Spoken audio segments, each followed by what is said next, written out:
Hey brothers and sisters, how y'all doing? Hope you guys are doing wonderful. So I wanted to come today and talk to you guys about something that's been bothering me. Living in America, there is a standard of beauty. There's a standard of beauty, and then there's also the standard of Black beauty, which falls within the umbrella of the standard of the European beauty. And as women, we do fall victim to that standard of beauty.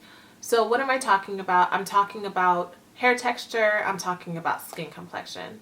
We all know that that's a big issue in the Black community, and I don't even want to get into that particular issue as much as I want to get into what I want to talk about today, which is encouraging our young girls to embrace their natural hair and their skin complexion. So I don't have any kids. I don't have any biological children yet, but I do have a niece, and she's a little girl. She's 5, and recently she made some comments about her skin complexion and asking questions as to why she's so dark.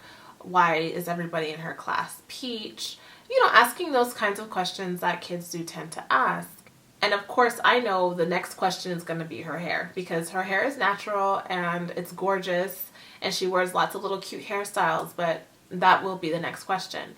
Now, I knew this would come up at some point. I knew that this would be an issue at some point, but I did not expect it to be an issue at 5. So my sister and I have been encouraging her to love herself, to embrace herself, and all of that. But as a community, as an African American community, how do we encourage our young girls to love their complexion and to love their hair? What do we do as individuals to keep that cycle going? I will agree that now, more than ever, natural hair is being showcased more. Black beauty is starting to be showcased more. But those changes came from individual people doing what they needed to do within their communities to make sure that that's being noticed. Us as a natural hair community on YouTube, we've done our part here as well. But I definitely want to bring awareness to the fact that this is an everyday struggle. And for our little girls, what are we doing to show them that they are gorgeous, they're beautiful, and not to let anyone tell them any different? So I really wanted to come here and ask you guys. I wanted to ask you guys, what do you do? How do you encourage our young girls? Whether or not you have children, what do you do to showcase your Black beauty? I know for me, when it comes to my niece, it's really important for me to wear my natural hair out. Because I'm the only person that really wears their natural hair out, I have to be intentional about it so that she gets to see that this is something normal. This is who you are, and it's also beautiful. I'm not ashamed to wear it, and I wear it with pride. And of course, we constantly tell her that her hair is beautiful, that she is beautiful. However, if you're telling them that all the time, but then your hair is straight all the time, it doesn't make any sense. And you might think, okay, well, they're a little kid. They don't really get it. If I tell them it's pretty, that's not how it works. They're going to wonder why. If you think it's so pretty, why don't you wear your hair like that? And some kids won't ask. Other kids will ask you, and they'll challenge you with that question, and then you have to answer that question. So for me, one of the biggest things that I'm going to continue to have to do, and do it maybe to a different level, is wear my hair out more. I do wear my natural hair out, but I do also love wigs. And I won't stop wearing wigs completely because, for one, I love wigs, and 2, I think it's okay to change your hair. Don't think it's okay to hide your hair. I don't think it's okay to think that that hair looks better than your hair.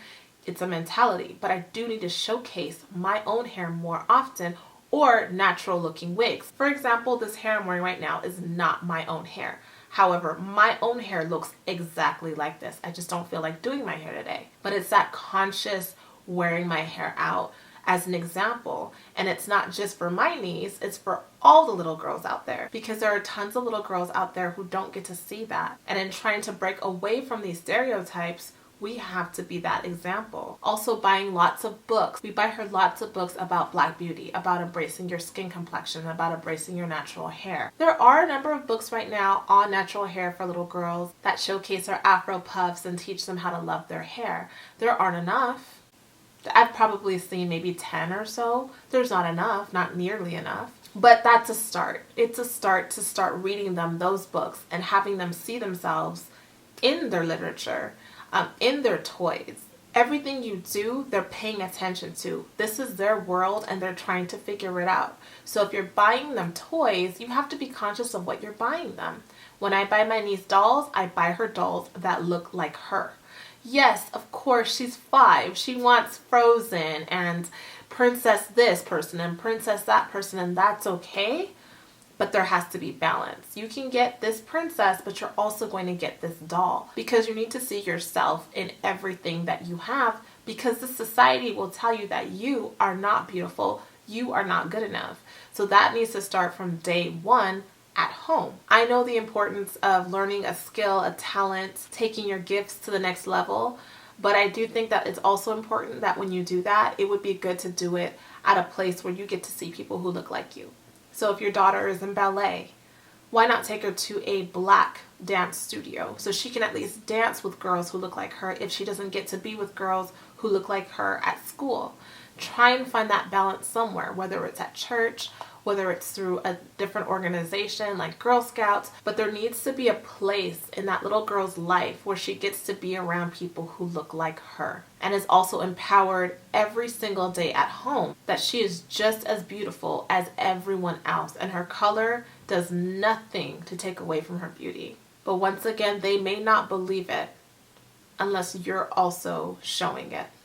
And I do think sometimes people get really caught up with empowering our girls and forget about our little boys. It's also important to encourage our boys to find beauty in our black women, because it starts at a young age. Sure, if you have a son, he may not have his hair out. You may not have to convince him that hair like this is pretty, but telling them from day one, this is what beauty looks like. This is what beauty looks like within your community. This is gorgeous. Your mama looks like this. Your sister looks like this.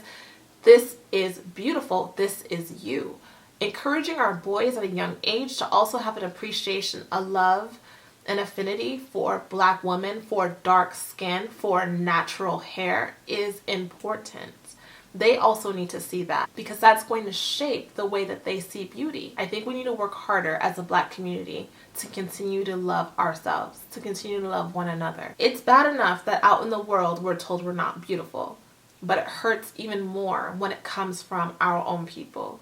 That even within the black community, we're not looked at as the same. So this video is to challenge you to take a look at yourself and how you're contributing to this need in the black community, as well as to please share tips and ideas on how you encourage your young girls to love their hair, to love their skin. And if you know of really good books or really good programs, please share them. So that's it, guys. Please leave comments below. I love you guys so much. Big kisses to you all. Mwah. Have a wonderful day, and I'll see you in the next video.